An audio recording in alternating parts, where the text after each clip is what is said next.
Patrick, this year's a little different. I assume you're still in Chicago working out. How is that different, and how's your preparation for the season? You know what? I mean, Chicago is such a great city. Chicago's been so good to me. I've made a home of it here, so it's been awesome. I've really enjoyed the summer. Been training with Paul Goodman, our strength and conditioning coach. A few other guys are over there, including Brian Campbell as well. So it's been awesome. Training with those guys. I guess you get a little bit more competitive in the gym when you're training with other players, and you're also with the trainer as well, which is Paul has been a big part of my career and how much he's helped me, whether it's been in the gym or different things to focus on throughout the season. So I've really enjoyed it. Been doing some other things too, like golfing, and been on the water a few times. So Chicago is just a great city. I mean, why wouldn't you want to spend the summer here? You happy to have Brian back with the team, and of course he set up your Stanley Cup winning goal last time he played with you. Happy to have him back? Yeah, absolutely. I mean, what an amazing pickup. He's just so dedicated. I think he's one of those guys that, like I said, I've been training with him, and he just buzzes around the track, doesn't seem to get tired, and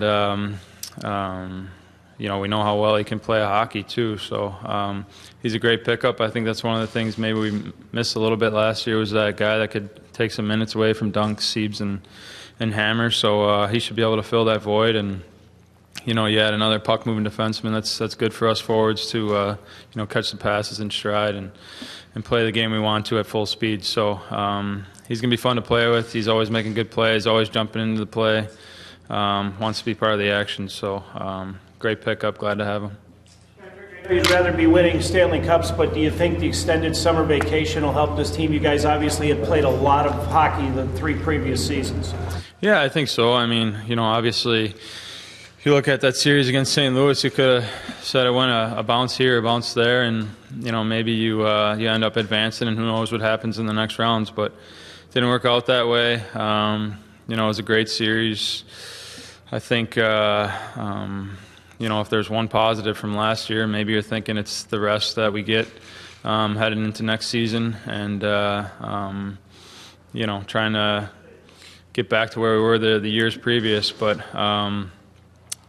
kind of has a sour taste in your mouth, especially the way playoffs went. I felt I could have played better.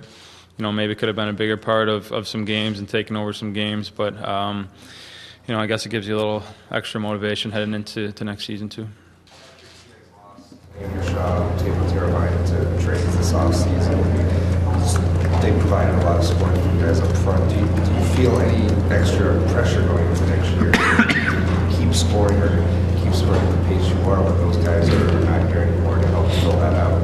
I don't know if you ever feel any more pressure with that. I think a lot of guys in our locker room put a lot of pressure on ourselves to try and score and produce every night. So it's not something that whether we're missing a guy here or there, you're going to put any more pressure on yourself. You always want to be able to produce. So, it looks like we have some really young talent that can come in and step in right away and hopefully fill, some of those players' shoes and be able to produce right away. And I think that's something that's going to be big for us. I mean, we had some players that were obviously on our depth lines that could produce scoring last year, and obviously when you see players like Shawzy and Tavo, even Bix, go somewhere else, someone else has a chance to step in and fill that void. So I think you take it collectively as a group. You want to, make sure you're doing your job, but at the same time you're helping these players come along and make them feel as comfortable as possible coming into the season.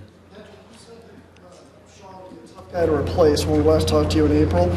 What's it going to be like without him on the team? Not just on the ice, but off the ice.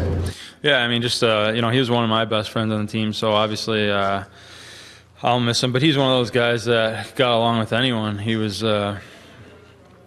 such a great guy to have for the locker room. I'm sure you guys know that just talking to him, but definitely a player that will be missed. And I guess when you're off the ice, that has a lot of importance to how you're preparing for how you're playing on the ice as well. So he's a big part of that, and he was a big part of that. So, like I said, these young guys, hopefully they can come in and kind of fill that void, whether it's on or off the ice.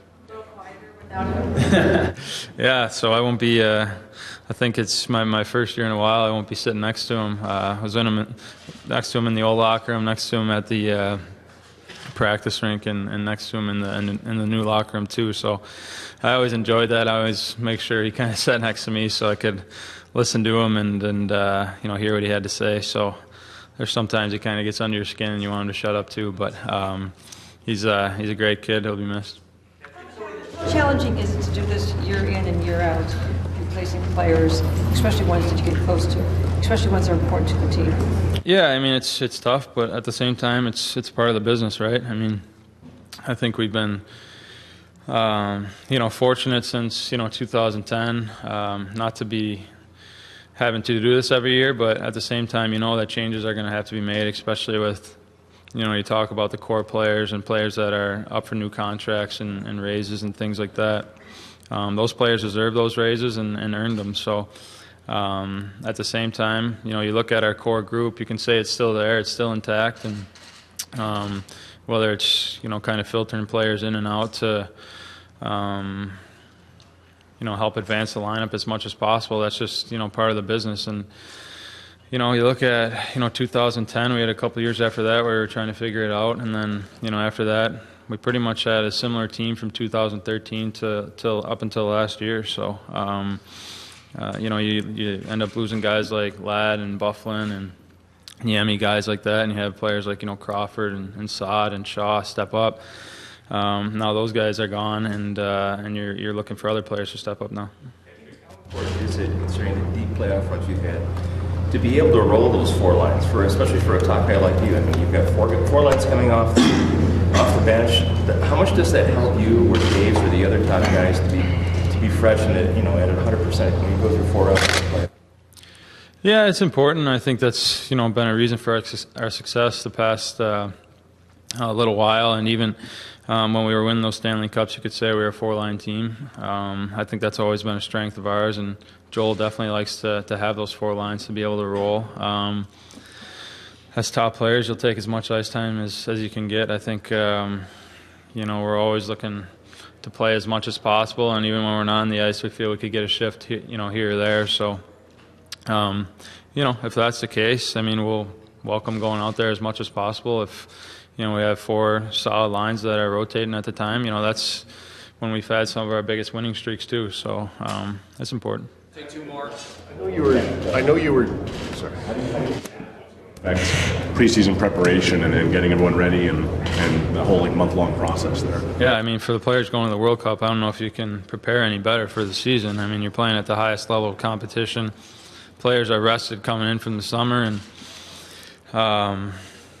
you're going to be playing at maybe the highest level that you ever have. I mean, during the Olympics, you have players coming in the middle of the season. You're flying overseas. Maybe players are a little tired or whatnot. But, now players are going to be coming in rested.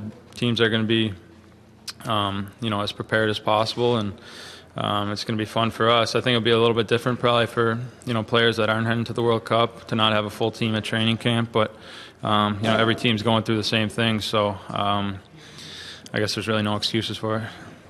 I know you were young, but do you have any memories of that '96 U.S. World Cup team? Did it have an effect on you, and how do you think it's influenced U.S. hockey? Yeah, I mean, I think you look at that team, it's probably similar to the team that we have going into this World Cup. You have, some star players like, obviously Madonna and Amonte and, John Leclerc, Brett Hull were there, Mike Richter, and then you have, role players on our team as well. If you look at guys from that '96 team like a Joel Otto, who was, maybe a defensive forward or took face-offs, and that's kind of the build-up we have going into this tournament too. So I think it's a good mix of players. I think, we can learn from different situations where the U.S. team has won, whether it's been, the '80 Olympics, talking to those guys, or talking to the guys from the '96 World Cup team too. So I think we can all relive those moments and cherish what it's done for USA Hockey. And when you get a chance to talk about those situations, just kind of take as much information as possible to how those guys had success. Thanks, Patrick.